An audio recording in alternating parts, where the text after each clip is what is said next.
салом бинандагони азиз ва хуш омадед. охирин хабарҳои ҷаҳон ва Тоҷикистонро дар барномаи ахбори озодӣ пешниҳоди шумо мекунем. Имрӯз 29 июн аст ва нахуст нигоҳе меандозем ба сархати мавзӯъҳо. дар Тоҷикистон меҳмондориву зиёфати бошукӯҳи Владимир Путин раиси ҷумҳури Русияро намоиш доданд. Корбарони украинӣ онро танқид карданд. оё як кас метавонад худро 26 бор корд занад? волидони Манораи Абдуфаттоҳ ба ин бовар надоранд. муфаттишон мегӯянд ӯ худкушӣ кард. 14 корча да булуя занад. ҳамагӣ 26 корча. ва ду қаҳрамони ҷаҳон бародарони Кличко сай доранд паноҳҷӯёни бехонамондаи украинӣ ба хонаҳои худ баргарданд. саволи асосии ҳар як украинӣ ин аст ки ҷанг кай тамом мешавад. хадамоти матбуоти раёсати ҷумҳурии Тоҷикистон меҳмондории бошукӯҳи раиси ҷумҳури Русия Владимир Путинро нашр кардааст, ки нишон медиҳад ду раҳбар дар яке аз қароргоҳҳои муҳташам дар байни наққошиҳо бо меваву сабзиёт қадам мезананд. Владимир Путин рӯзи 28 июн вориди Душанбе шуд ва бо Эмомалӣ Раҳмон доир ба ҳамкориҳои дуҷониба суҳбат кардаанд. ин нахустин сафари Путин пас аз оғози ҷанг дар Украина ба хориҷ аст ва дар саҳифаи фейсбуки хадамоти матбуоти президенти Тоҷикистон чанд нафар бо забони украинӣ раиси ҷумҳури Русияро носазо гуфтаанд.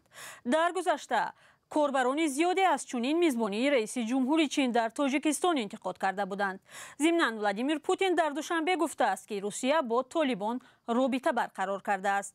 раис ҷумҳури Русия баъд аз сафари якрӯзааш аз Душанбе барои ширкат дар саммити Каспий ба Ашқобод рафт. барномаро идома медиҳем. пайвандони зани ҷавоне ки ҷасадаш моҳи июли соли гузашта бо 25 зарби корд пайдо шуд мегӯянд қазияи марги духтарашон одилона таҳқиқ нашуд. онҳо беш аз як сол боз дар ҷустуҷӯи ҳақиқат ва омилони марги фарзандашон саргардонанд. бино ба хулосаи муфаттишон, Манораи Абдуфаттоҳ модари 3 фарзанд ба бадани худ беш аз 20 кор зада худкушӣ кардааст. аммо волидони Манора ба ин бовар надоранд. чаро? посух дар гузориши ҳамкорам Мумин Аҳмадӣ. 14 корча да булуя занад. ҳамагӣ 26 корча. ин сокини ноҳияи Файзобод як сол боз талош дорад то парвандаи марги духтараш дуруст таҳқиқ шавад. охири моҳи июни соли гузашта ҷасади Манора духтари 25-солаи ӯро бо 26 зарби кор дар манзили иҷорааш пайдо карданд. мақомот гуфтанд ӯ худаш ба баданаш 26 корд зада худкушӣ кардааст. падар ба худкушии духтараш бо чунин шева бовар надорад. барои ки яким ки духтари ман аз укол метарсид, худаш медсестра буд. агар як укол мекард метарсид, чунки худаш 14 корча дар гарданаш мезанад. ду корча дар тарафи чап, ду корча дар тарафи рост, ду корча дига дар шикам, 5 корча дар ин дасту, як корча дар ин даст. чӣ мезанад 26 корча? ман духтарам 26 сол медонистам наз ки ӯ ба ин кор қодир нест. парвандаи марги Манораро додситонии кул тафтиш дорад. муфаттишон ба зангҳои мо посух надоданд то парвандаро шарҳ диҳанд. мақомот пештар гуфта буданд ки ташхисҳои ба такрор худкушии ин духтар дар ҳолати сахти ҳаяҷони рӯҳиро собит кардааст ва иддаои қатли ӯ асос надорад. моддаи 109 қисми 1 худкушӣ дела ҷонатик шуданд ва то ҳол ҳамин қисм вақтеса ягон касо ба ин кор гумонбар намекунанд. баъд муфаттиши ноҳияи Файзобод гуфт ки ӯ ҷин дошт. ӯ як овоз ҷин дошт. ман гуфтам чӣ ҷин дошт?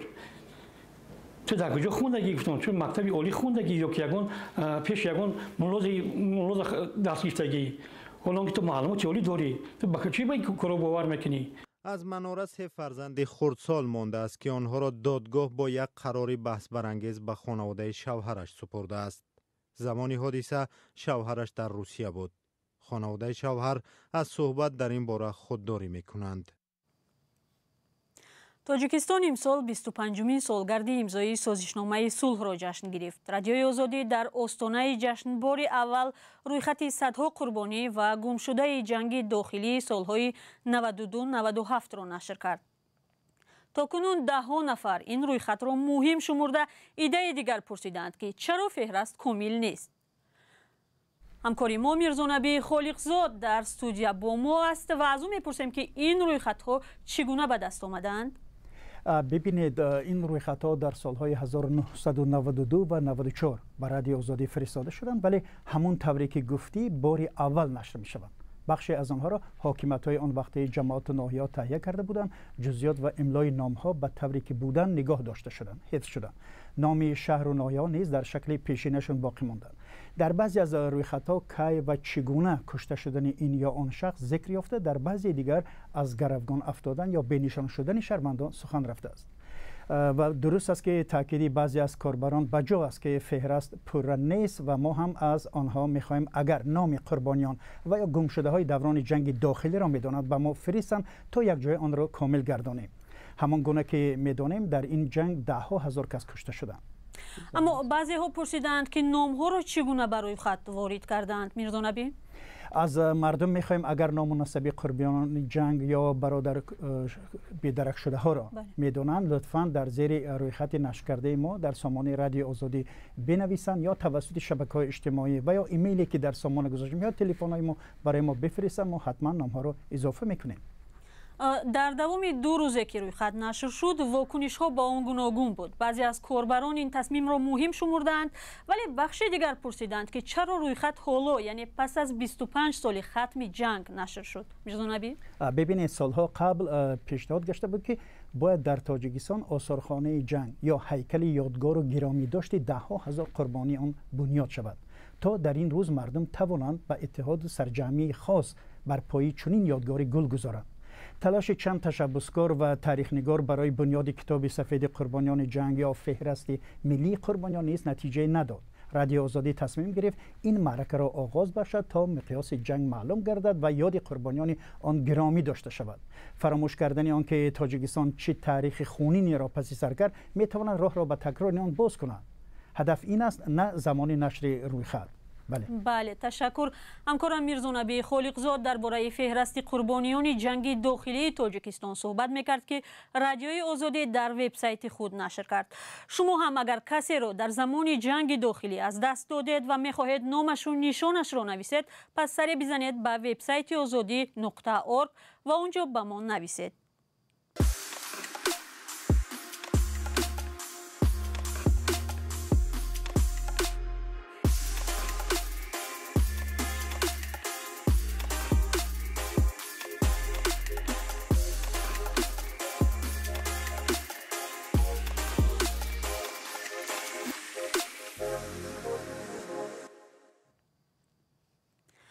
برنامه را با موضوعهای دیگر پی میگیریم. روسیه در آغاز جنگ با اوکراین در ماه فوریه کیف پایتخت این کشور را یکی از هدفهای اصلی حمله قرار داده بود.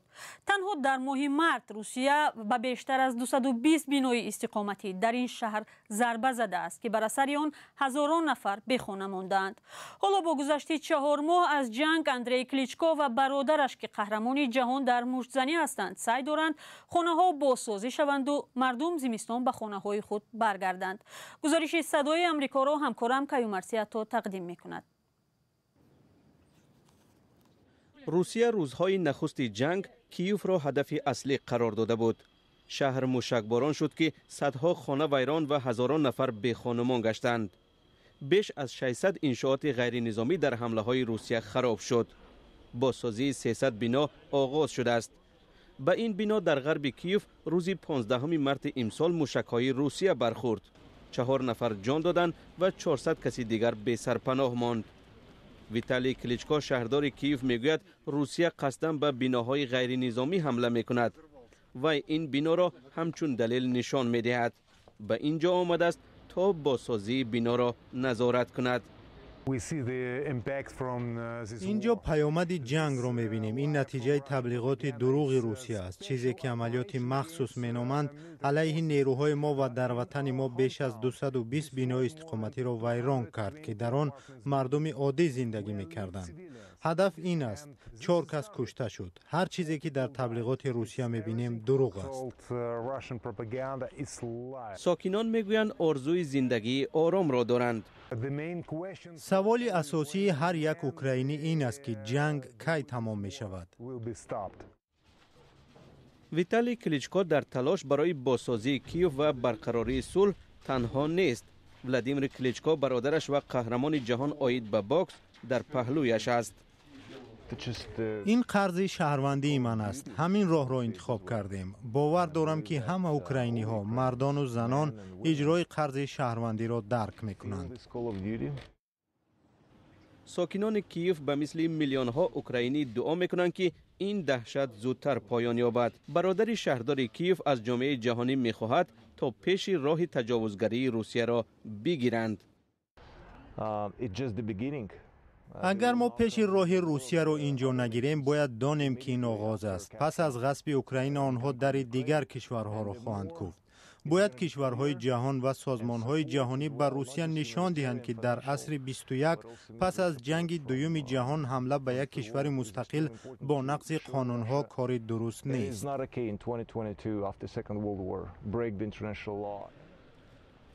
مردم اوکراین برای صلح دعا میکنند. دو برادر و قهرمانان جهان آید به مشزنی برای بازسازی تلاش میکنند و برای بازگشت به صلح در اروپا علیه روسیه مبارزه میبرند. شما برنامه اخباری آزادی را تماشا دارید. از تولید نخستین آیفون که در تاجیکستان هم دوستدارانی زیاد دارد 15 سال گذشت. داشتن این تلفن را بسیاری ها آرزو میکنند و تولید آیفون نو را انتظار میشوند. برای گروه در تاجیکستان هم داشتن ابزارهای اپل از جمله آیفون مایه افتخار است. اما همه آن را خریدن نمیتواند. چرا؟ گزارش همکاری ما نگارای فضل‌الدین در این باره است. این نوترین تلفن هوشمند آیفون نسل 13 است. نسل نخستین آیفون 15 سال قبل تولید شده بود. فروشگاه مرکزی دوشنبه یکی از مکان‌های اساسی فروش تلفن‌های هوشمند است. فروشنده‌ها از صحبت خودداری می‌کنند ولی برخی از آنها در صحبت بدون ثبت می‌گویند حدود 50% خریداران به سراغ آیفون می‌آیند. عبدولی صاحبوف که اینجا برای خریداری آیفون نو آمده است، یکی از خریداران است. سبب اساسیش کامرای بقوت، پروسسوری بقوت، بسیارتر صاحبکارای انفرادی خریداری میکنند برای که در اینستاگرام کامرای بقوت دارد و برای پیشبرد کار خود بسیار نقش مهم می‌باشد. انتظار می‌رود که نسل 14 آیفون تیر ماه سال جاری دسترسی علاقمندان می‌شود، ولی فردوس استفاده برنده دیگری تلفن‌های هوشمند می‌گوید آن را منتظر نمی‌شود. به قبل این جوان ضمیمه‌های بیشتری سامسونگ نسبت به آیفون رایگان هستند. نویگری‌هایی که در سامسونگ است در آیفون نیست. اینها کامرای ثبتی 360 گرادوس یعنی فضای ویرتوالی که در آیفون نیست. این چیز اچکی ویرتوالی 3D برای سامسونگ جر وی آر نام دارد. این چیز در آیفون نیست. با گفته کارشناسان در تاجیکستان سامسونگ، ردمی و دیگر نوهای تلفنی هوشمند در مقایسه با آیفون هم مورد توجه و هم استفاده بری زیاد قرار دارند. یکی از سبب‌های این وضع را رستم گلوف کارشناس تاجیک در گرانی نرخ آیفون می‌بیند. شما 4-5 تلفن میگیرید به همون نرخی که یک آیفون میخرید. از نقطه نظر کامera، از نقطه نظر سادگی خودی، تیز یاد گرفتن استفاده بردن همین گونه تلفن ها یک درجه اولویت دارد. البته در طول 3 سال اخیر مقامات تاجیکستان چند مراتبه مراسم‌های گسترده برای کاهش استفاده بری از تلفن‌های همراه را اعلان می‌کنند. اخیراً امامعلی رحمان رئیس جمهور تاجیکستان ضمن ارائه پیام به پارلمان تاجیکستان در آغاز سال جاری گفت که طی 10 سال اخیر اهالی تاجیکستان برای دسترسی به علاقه موبیلی زیاده از 30 میلیارد سومانی صرف کرده است. این قریب 3 میلیارد دلار بوده، مبلغ کم نیست. با این مبلغ ما نیروگاه روغن را ساخته می توانیم. رحمان ذکر کرد که اهالی همه ساله به اپراتوران موبیلی که 90% شرکت‌های خارجی می باشند 3 میلیارد سومانی پرداخت می کنند. با سپاس از شما بینندگان عزیز که تا این لحظه برنامه ما را تماشا کردید. نشر نوبتی اخباری آزادی را به پایان میبریم، ولی خبر و گزارش های نوترین را در وبسایت ما از صفحه های آزادی در یوتیوب و فیسبوک پیگیری کنید. تا دیدار نوبتی، خدا نگهدار.